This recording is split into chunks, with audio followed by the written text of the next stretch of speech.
Consider for a second just the sheer logistical nightmare of trying to pull off a historical deception on a massive global scale. Right. It sounds impossible. Yeah, completely impossible. I mean, if your goal is to fundamentally rewrite the foundational memory of millions or even billions of people across centuries, the standard operating procedure has always been textual. You rewrite the sacred text, you burn the old manuscripts, you forge new edicts. You basically alter the historical narrative line by line. Exactly. But what if there is a much more insidious, perhaps just a more brilliant method of perception engineering?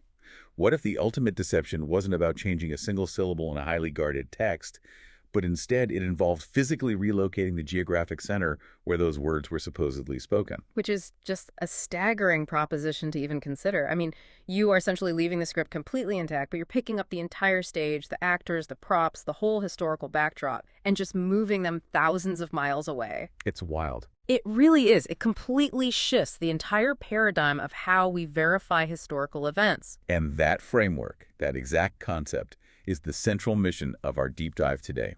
We are going to unpack a highly provocative, honestly incredibly detailed thesis developed by a researcher named Dr. Khaled Waleed. He has termed this the theory of geographical assassination. That's a great title. It really catches your attention. Now, to be absolutely clear with you right out of the gate, we are exploring this strictly through the analytical lens of Dr. Waleed's work. We aren't here to declare his findings as absolute historical truth, and we definitely aren't taking any theological sides here. Right, we're just looking at the theory. Exactly. We are putting his theory under a microscope because his approach is just this fascinating masterclass in questioning how historical reality is constructed, how it's maintained, and ultimately how it's verified or falsified. And to conduct this analysis today, we are relying on a very specific stack of sources. We've got Dr. Waleed's comprehensive philosophical and historical treatise, and accompanying that text, we have a really compelling collection of antique European maps. Yeah, those maps are amazing. They are. They date from around 1584 to 1730. And these maps are critical because they serve as the tangible footprint for his philosophical arguments. I can't wait to get into the maps. Oh, we will. Because in his treatise, Dr. Waleed fundamentally challenges the universally accepted geography of early Islam. His central argument is that the original foundational events did not take place in the arid Hijaz Desert in the southern Arabian Peninsula like we're usually taught, Right. but rather they happened hundreds of miles to the north, in the region encompassing Petra, the Dead Sea, and Jerusalem. Okay, so to understand the mechanics of how Dr. Waleed theorizes someone could actually relocate the geographical anchor of a massive movement, we first have to understand why a location is so critical to the survival of a belief system in the first place. Absolutely. Dr. Waleed introduces this foundational concept regarding the survival of living history.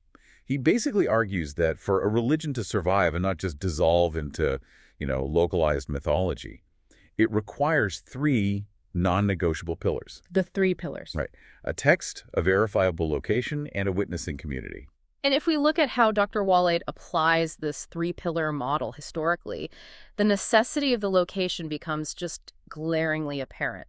According to his analysis, earlier prophetic figures in the Abrahamic tradition, so we're talking about Abraham, Moses, Jesus, they operated within a fixed, undeniably verifiable geographic reality. Which was Jerusalem. Exactly, Jerusalem, or the broader surrounding region that was often historically referred to as Baka. Because that location was heavily documented by contemporary empires, it was unassailable. You could not convince the world that Jerusalem did not exist. I mean, everybody knew where it was. Right. Therefore, Dr. Waleed argues, those who historically sought to neutralize or alter those earlier religious movements had only one viable target. They had to go after the first pillar. Yes. They had to attack and alter the text over time, precisely because the geography was just too stubborn, too universally documented to ever move. That dynamic makes a lot of sense when you consider the vulnerability of manuscripts back in antiquity. But Dr. Waleed points out a paradigm shift when we reach the era of Prophet Muhammad. By this point, the Quran, was not just written down in isolated scrolls. It was being actively memorized. It was an oral tradition, too. Exactly. It was being memorized and recited by this rapidly expanding witnessing community. The decentralized nature of that memorization meant the text was suddenly too widely distributed to be quietly edited. You couldn't just, confiscate every manuscript. You'd have to literally erase the memory of an entire population. Which is impossible. Which brings us to the crux of Dr. Waleed's entire thesis, what he calls the principle of the economy of forgery. Dr. Waleed posits that for the opponents of this movement, altering the widely distributed text became an impossible war of attrition. It was a losing battle. Right. So his golden rule is stated quite simply in his treatise, he says. It was too difficult for them to alter the book, so they altered the geography of the book. What's fascinating here is how elegant that solution is from a purely strategic standpoint. Yeah, I was actually trying to map this onto a modern equivalent for you, the listener, and it feels remarkably similar to a sophisticated DNS spoofing attack in cybersecurity. Oh, that's a good comparison. Thanks, yeah. Like, if a hacker wants to compromise a highly secure database and the cryptography protecting the data, which is the text in our scenario, is practically unbreakable, they don't waste time trying to crack the encryption. That's just too computationally expensive. Right, it takes too much time and energy. Exactly. Instead, they corrupt the domain name system. They hijack the routing protocol so that when you type in a legitimate web address, you are seamlessly redirected to a completely fabricated server that they control. So the user doesn't even know they're in the wrong place. Exactly. The data remains encrypted. The user believes they are in the right place, but the underlying infrastructure has been quietly swapped out. That analogy captures the mechanics of Dr. Waleed's argument perfectly. You leave the core data, the text, intact, but you corrupt the routing. According to his economy of forgery, shifting a narrative to a new geographical address is ironically much less resource-intensive than trying to eradicate a decentralized text. Even though moving a whole city sounds harder. It does sound harder, but it requires persistent monopolistic control over subsequent historical narratives. It avoids the immediate violent friction of trying to force a massive community to unmemorize their sacred book. But this introduces a massive logistical hurdle, I think. Even if we accept this economy of forgery as a theoretical concept, the choice of destination really matters. Moving the narrative to the Hijaz Desert seems entirely counterintuitive to me. Right, why there? Yeah, why move a burgeoning dynamic religious narrative to one of the most isolated, inhospitable environments available? Dr. Waleed is absolutely adamant in his writings that this was not an accident of history. No, not all. He doesn't think it was some sort of political exile either. He frames it as a highly calculated strategy of perception engineering. And Dr. Waleed's analysis of the destination is perhaps the most philosophically rich portion of his entire treatise. He outlines 3 strategic reasons for selecting the deep desert, starting with what he terms the information black hole. The information black hole. Yeah. Consider the original location, Jerusalem. It was the ultimate imperial crossroads. You had the administrative machinery of the Roman Empire, the Byzantines, the Sassanid Persians, they were all intersecting there. And they maintained meticulous bureaucratic archives. Oh, we are talking about administrative states that recorded literally everything, from provincial tax censuses in the Notitia Dignitatum to, like, minor trade disputes. Any major societal upheaval in Jerusalem would generate a massive paper trail across multiple, often competing empires. Precisely. Any event in that northern corridor is subject to independent third-party verification. But the deep desert of the Hijaz offers no such imperial oversight. There were no Byzantine record keepers or Sassanid archivists maintaining permanent libraries out in the shifting sands. Right, just empty space administratively. Exactly. By relocating the narrative of this new religion into a geographical void, Dr. Waleed argues, the architects of this shift effectively disabled any possibility of independent historical verification. They created a closed loop. Wow, a closed loop. Yeah, future historians would be forced to rely solely on internal curated narratives because the external neutral records simply do not exist in that environment. Okay, so the desert acts as an isolation chamber, cutting off the oxygen of independent historical inquiry. I get that. But beyond just hiding the evidence, Dr. Waleed suggests this relocation fundamentally alters the theological weight of the movement itself. He talks about the transition from a universal to a local phenomenon. This is his second major point regarding the strategy of relocation. In Dr. Waleed's framework, any prophetic figure who emerges within the geographical theater of Jerusalem inherently claims the universal mantle of the Abrahamic tradition. Because they're in the same spot. Right. They are standing on the exact same historical stage as Abraham, Moses, and Jesus, claiming to be the final chapter of that unbroken universal lineage.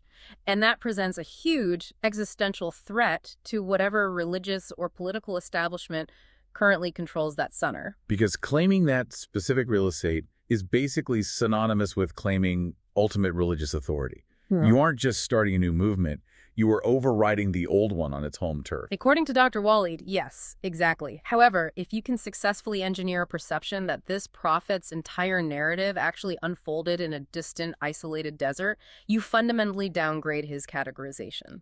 He is no longer the universal inheritor of the shared Abrahamic tradition. He becomes localized. He can be marginalized by the established powers as merely a prophet of the Arabs, a regional curiosity rather than a universal challenge. It effectively defangs the theological threat just by changing the jurisdiction. That's brilliant. Which leads right into his third point about protecting the center. Right. Dr. Waleed argues that the most severe threat to an established religious center like Jerusalem is never the outsider who simply denies its sanctity. The true threat is the insider who approaches the center claiming to possess a superseding revelation. Right, someone who says, I have the newest update. Yes. And the most elegant, bloodless solution for the established power isn't necessarily to execute the claimant, because that risks creating a powerful martyrdom narrative. Which backfires. Always.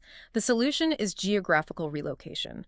You promote a narrative that says, his holy place is not our holy place. His narrative belongs thousands of miles away. In Dr. Waleed's view, this maneuver protects the sanctity, the monopoly, and the stability of the old center without engaging in an endless theological war. When you lay out those three strategic motives, it paints a picture of incredibly sophisticated geopolitical manipulation. But I really want to linger on the philosophical implications of this for a moment. If an authority successfully moves a historical event into an information black hole, they aren't just changing a location on a map, they're fundamentally altering the nature of that history. Dr. Waleed leans heavily into this exact philosophical territory. He aligns his theory with Karl Popper's concept of falsifiability. Falsifiability. For any historical or scientific claim to hold weight, there must theoretically be a way to test it, to potentially prove it false by examining external evidence. If a massive historical event occurs in a region rich with archaeological strata and textual cross-references, it remains falsifiable. Because you can dig in the dirt and check. Exactly. But Dr. Waleed argues that by moving the narrative to a desolate region devoid of external records, the engineers of this shift strip the history of its falsifiability. You can't verify it, but more importantly, you can't disprove it, because the environment itself offers no counter-evidence. It's just a geographical vacuum. Furthermore, Dr. Waleed invokes the philosopher Paul Ricoeur, who suggested that history is effectively a text on the ground.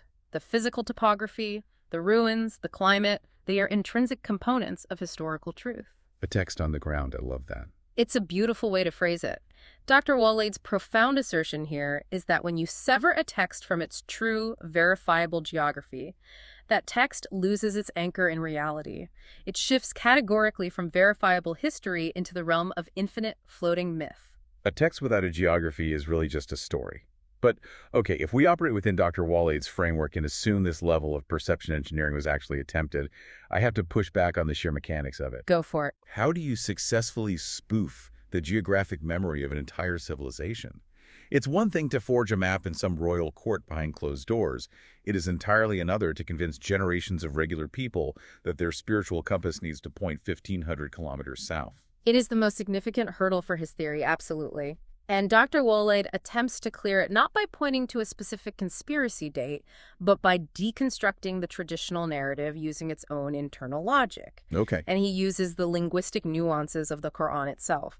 He argues that the traditional narrative, when subjected to intense logistical and linguistic scrutiny, begins to fracture. It reveals the seams of this later geographical insertion, and he begins this deconstruction with the foundational narrative of Abraham, Hagar, and Ishmael. Right, the narrative where Abraham travels to a desolate valley to leave his wife Hagar and infant son Ishmael. Dr. Waleed applies a strict logistical lens to this journey, doesn't he? He does. The traditional understanding places this journey from the broader region of Palestine or Jerusalem all the way down to the Hijaz Desert, specifically to the site of Mecca. Dr. Waleed breaks down the brutal logistics of this roughly 1,500-kilometer trek. Which is incredibly far. It is. In antiquity, traveling by camel over that specific terrain, a party would be moving perhaps 30 kilometers a day under optimal conditions. This translates to roughly 50 continuous days of travel. And think about the water requirements for a second. We are talking about extreme logistical requirements here. A camel requires substantial water every few days, especially working in extreme heat. The caloric and hydration needs for a lone man, a woman, and a nursing infant traversing a landscape that lacks the established infrastructure of the later massive incense trade routes is just staggering. It doesn't make sense. Dr. Waleed highlights these exact logistical impossibilities, but he ties them directly back to the text.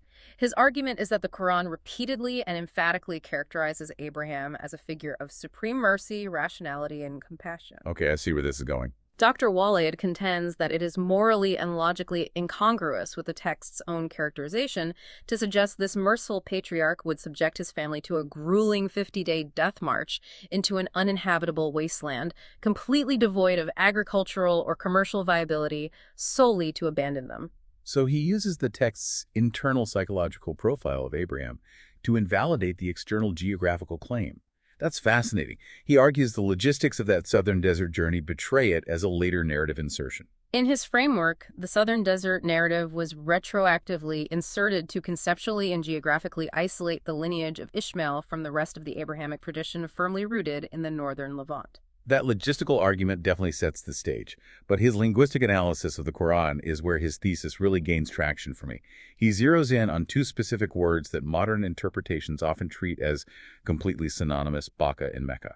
Right. People often just assume they are two names for the exact same place. Dr. Waleed's linguistic deconstruction here relies heavily on Semitic morphology, the way Arabic derives meaning from triliteral roots. He argues that while the Quran uses both terms, a strict etymological reading proves they are describing two entirely different geographical realities. Two different places. Yes. He begins with the root for Baka, which is BKK. In classical Arabic lexicography, this root is intrinsically tied to concepts of crowding, pushing, or a dense, overwhelming gathering of people. Which perfectly describes the atmosphere of a bustling ancient imperial hub or a major pilgrimage center like Jerusalem.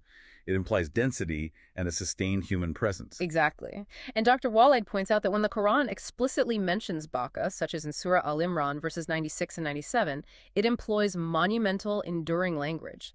It designates Baka as the first house established for humanity. It is described as blessed, an eternal beacon of guidance, and crucially, it is said to contain clear signs or undeniable physical evidence. So the text imbues Baka with profound historical and physical permanence. It does, but when he applies that same morphological analysis to Mecca, the profile changes completely. And completely different, right? It is. The triliteral root for Mecca MKK conveys a vastly different meaning. It relates to the concept of decreasing, depleting, or specifically the absorbing and sucking away of water. It etymologically describes a dry, barren, or depleted location. Wow. Furthermore, Dr. Waleed examines the specific contextual usage of Mecca in the Quran, most notably in Surah Al-Fath, verse 24.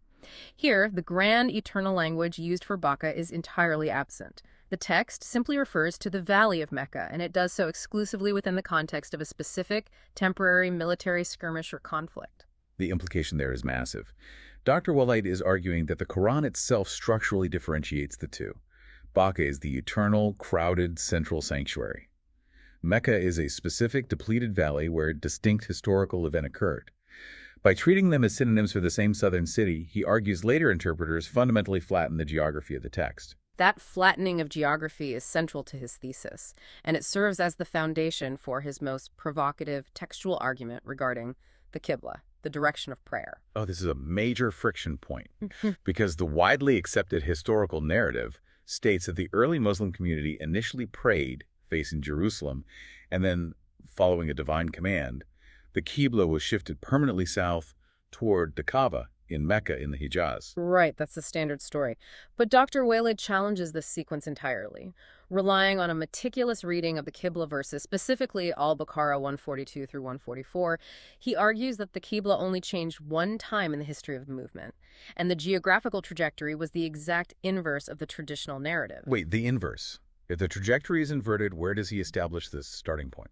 Based on his synthesis of the linguistic roots in ancient geography, Dr. Waleed identifies the original Mecca referenced in the military context of the Quran, not as the southern Hijaz, but as the northern Nabatean city of Petra. Petra. Yes. In late antiquity, Petra was a massive commercial hub and, crucially for his argument, a deeply entrenched center of polytheism and idol worship. Dr. Waleed theorizes that the early believers, originating from this region, were initially orienting their prayers toward this polytheistic ancestral center. So the monumental paradigm-shifting change in the Qibla recorded in Surah Al-Baqarah wasn't a turn away from Jerusalem at all. In Dr. Waleed's framework, the command was to physically and spiritually turn away from the polytheistic environment of Petra, the depleted valley, or Mecca, and reorient toward the ancient, undeniable monotheistic center of Jerusalem, which he identifies as Baka, the center of light and historical continuity. And he lays out a fairly massive challenge regarding the textual evidence for this, doesn't he? He really does. Dr. Waleed issues an open challenge in his treatise, asserting that there is zero textual evidence within the Quran itself to support a secondary shift. None.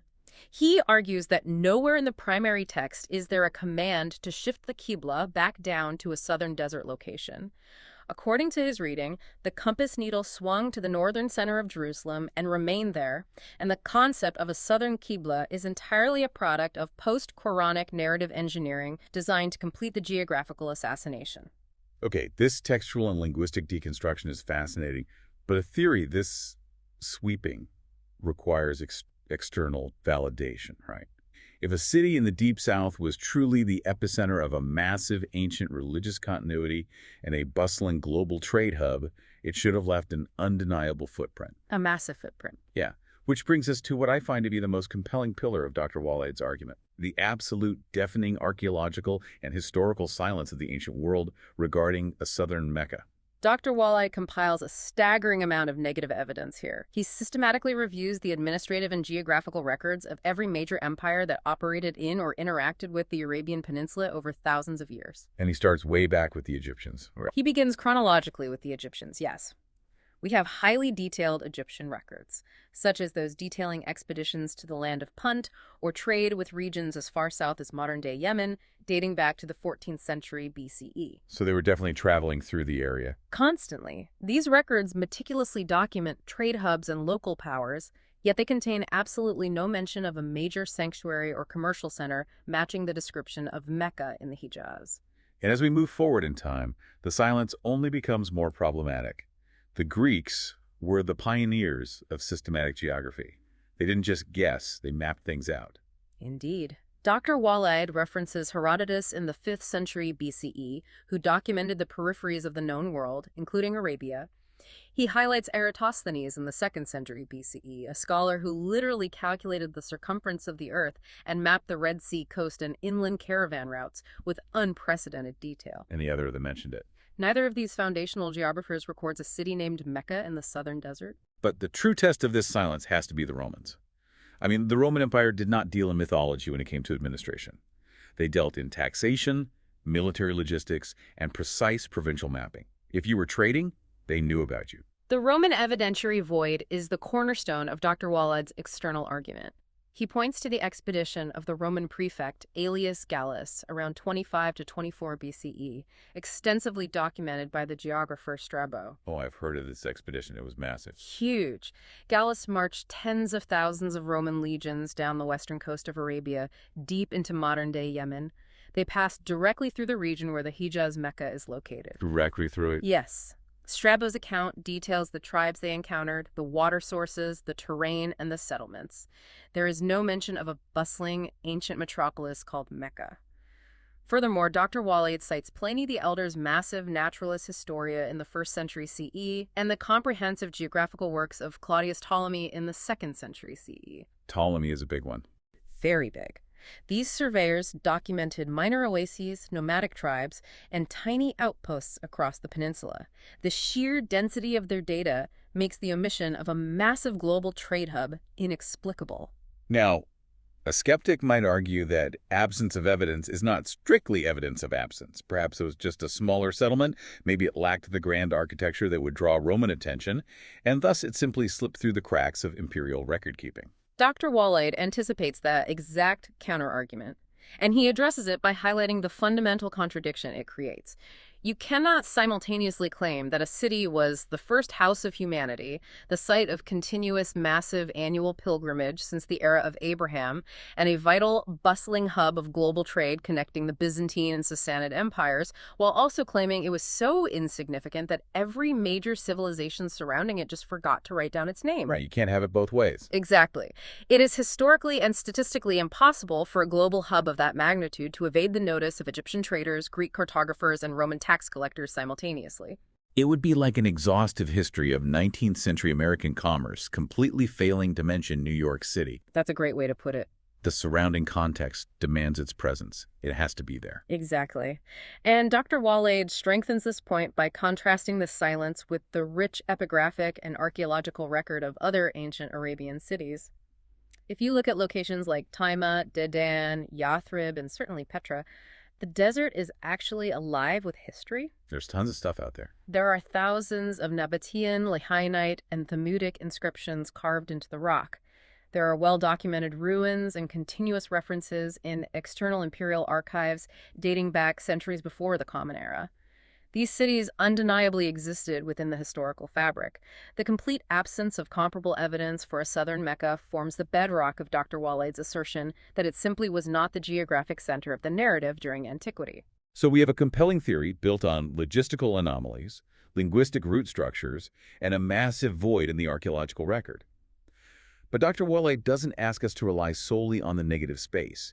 He introduces physical, visual evidence that effectively serves as the cartographic smoking gun for his theory. Yes, the map. The maps. He analyzes a specific subset of antique European maps printed between 1584 and 1730 that display a geographical reality utterly at odds with the modern consensus. This cartographic evidence is where Dr. Waleed's theory transitions from a textual hypothesis into a visually verifiable historical anomaly.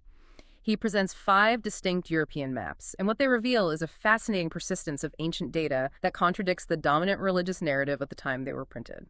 Okay, let's walk through these maps, starting with the connection to Claudius Ptolemy. Dr. Waleed focuses heavily on the Weigel map, printed in Nuremberg in 1720, and the Ortelius map from 1584. When you look at the Arabian Peninsula on these maps, what immediately stands out? The most striking anomaly is found in the northern region, an area designated as Arabia Petrea, which corresponds to the rocky, mountainous terrain of modern-day Jordan and southern Israel. On both the Weigel and Ortelius maps, nestled firmly in this northern region in incredibly close proximity to the ancient city of Petra and the fortress city of Karak, is a distinct settlement labeled Mocha, or Mecca. Wait, to be perfectly clear here, these 16th and 18th century maps are explicitly placing a city called Mecca hundreds of miles north of its current location in the Hijaz, right next to Petra. Yes, they are. And Dr. Waleed anchors this anomaly by analyzing the coordinates provided. These early modern cartographers were heavily reliant on the surviving geographical data compiled by the 2nd century Roman scholar Ptolemy. Because he was like the gold standard for geography. Exactly. Ptolemy mapped the known world using astronomical observations to establish latitude and longitude. Dr. Waleed points out that the coordinates Ptolemy recorded for his Mocha, which are faithfully reproduced on the Weigel map, sit squarely at latitude 30.9. And the significance of latitude 30.c is that it firmly aligns with the geographical band of Petra in the Dead Sea. It is completely incompatible with the location of the modern Hijaz Mecca, which sits much further south, near latitude 21. That's a huge discrepancy. Precisely. Dr. Waleed's argument is that the data driving these maps was ancient. The European cartographers were mathematically replicating the geographic reality as understood by the Roman Empire in the 2nd century, a reality that placed Mocha firmly in the north. That is a staggering piece of evidence. But Dr. Waleed finds even more corroboration when he looks at the cartographic placement of specific historical events, particularly the Battle of Badr, which is a pivotal military engagement in early Islamic history. The cartographic treatment of Badr provides immense logistical support for Dr. Waleed's overarching theory. Returning to the Ortelius map from 1584, Dr. Waleed isolates a location labeled Badoro, which strongly correlates linguistically and geographically with Badr. And where does Ortelius place Badoro? He places it immediately adjacent to the asphaltites Lacus, which is the classical Latin designation for the Dead Sea. Furthermore, it is situated in close proximity to Engada, corresponding to the ancient oasis of Engedi on the western shore of the Dead Sea. So according to this 1584 map, the Battle of Badr took place on the shores of the Dead Sea in the Levant, not in the deep southern desert. Yes. Wow. And Dr. Waleed highlights the crucial logistical implications of this placement. On the Ortelius map, the distance between the northern Mocha and this Badoro by the Dead Sea is roughly 80 kilometers. From a perspective of ancient military logistics, an 80-kilometer distance is entirely rational. Yeah, that makes sense. It represents a manageable march for an army relying on foot soldiers and camels. It allows for secure supply lines and water access. It makes strategic sense. It does. Dr. Waleed contrasts this fiercely with the traditional narrative, which dictates a distance of roughly 400 kilometers of brutal, waterless desert between the southern Mecca and the traditional site of Badr. 400 kilometers. Yes. Moving an ancient army over that distance for a localized skirmish strains logistical credibility. Dr. Waleed asserts that the 80-kilometer distance preserved on the Ortelius map reflects the authentic, historically viable logistics of that conflict, anchoring it firmly in the northern theater. It is as if these maps are capturing a phantom geography. And he reinforces this clustering of locations with one final map, the Adrichem map from 1590, which focuses heavily on tribal and biblical geography. The Adrichem map provides compelling evidence regarding the spatial grouping of these locations. Dr. Waleed demonstrates how the specific map places a location labeled Machaerus, which he correlates with Mecca in immediate proximity to a region labeled Madian or Midian. Both are situated just to the east of the Dead Sea. And the proximity of those specific names is vital because of how they interact within the text of the Quran itself. Exactly. Dr. Waleed points out that the Quran frequently interweaves the narratives of these locations, the people of Midian, the events occurring in the Sacred Valley. The Adrichem map visually corroborates this textual grouping. It clusters Machaerus and Madian tightly together in the northern Levantine corridor, which perfectly aligns with the interconnected nature of the Quranic narratives, rather than scattering them across thousands of miles of the Arabian Peninsula as the later traditional geography dictates. Right. It groups them logically. So when we synthesize all of this cartographic data, what is Dr. Waleed's ultimate conclusion here? Because it seems highly improbable that map makers in Nuremberg and Antwerp in the 1500s were actively participating in a massive, subversive, theological conspiracy. No, and Dr. Waleed does not suggest a conspiracy on the part of the cartographers at all. His synthesis is far more structural. He concludes that these early modern European cartographers were simply operating as faithful technicians. Just doing their jobs. Right. They were dutifully copying, translating, and reprinting the highly detailed ancient Ptolemaic data that had survived the collapse of antiquity. They were mechanically reproducing the geographic reality of the 2nd century. However, as the centuries progressed, the dominant political and religious powers in the Middle East had successfully executed their geographical assassination, firmly cementing the new narrative 1,500 kilometers to the south. So there was basically a massive temporal lag. The historical narrative shifted in the East, but the printing presses in the West were still running off the old data set. Precisely. As the new Southern narrative achieved absolute global dominance, the original Northern Mocha mathematically plotted on these European maps became an incomprehensible anomaly to people. Right. They looked at it and thought, well, that must be a mistake. Exactly. Over time, cartographers updating their maps to reflect contemporary political realities eventually erased the Northern Mocha entirely, aligning their maps with the accepted modern geography. But for a crucial window of a few centuries, the meticulous copying of ancient data accidentally preserved a paper trail. A fossil record. Yes. In Dr. Waleed's view, these antique maps are the fossilized remains of the original geography, captured just before the perception engineering was fully complete. It is a genuinely haunting concept. The idea that a deception of such monumental scale could leave a faint mathematical shadow on a piece of parchment printed in Germany in 1720 is just incredible. We have explored Dr. Waleed's breakdown of the logistical impossibilities, his deep dive into the linguistic roots, the deafening silence of the imperial archives, and this compelling cartographic fossil record. Which brings us to the ultimate question for you, the listener. Why does it matter? Exactly. You might not be an ancient historian, you might not study cartography or theology, so what is the actionable takeaway from immersing yourself in Dr. Waleed's massive theory? The profound value of Dr. Waleed's theory extends far beyond the specific debate over ancient geography. It serves as an intense, almost uncomfortable exercise in critical thinking and epistemology. It forces us to examine the architecture of our own reality. Dr. Waleed's framework deeply resonates with the philosophy of Jean Baudrillard, particularly his concept of the simulacra. The simulacra, I love this concept. It's so relevant. Baudrillard argued that it is possible for a created artificial reality, a simulation, to become so deeply entrenched, so universally repeated and accepted, that it entirely replaces the original truth. It becomes the new truth. Yes. Society ends up living entirely within the simulation, fiercely defending its boundaries without ever pausing to question if a foundational reality still exists beneath it. We just accept the map we are handed, assuming it flawlessly represents the territory. We do. And Dr. Waleed articulates his overarching mission with a very powerful phrase. He seeks to return the body to the text. He argues that when a sacred text or a historical narrative is severed from its true geography and allowed to float in the ether of myth, it becomes vulnerable to endless manipulation. By rigorously attempting to anchor the text back to its original verifiable coordinates, back to the dirt and stone of documented history, he is attempting to shatter the simulacra. He wants to ground it again. Yes, he is striving to make that history real, falsifiable, and truly verifiable once again. Returning the body to the text. It highlights just how remarkably fragile our grasp on history truly is, and how much immense power is wielded by whoever gets to draw the lines on the map.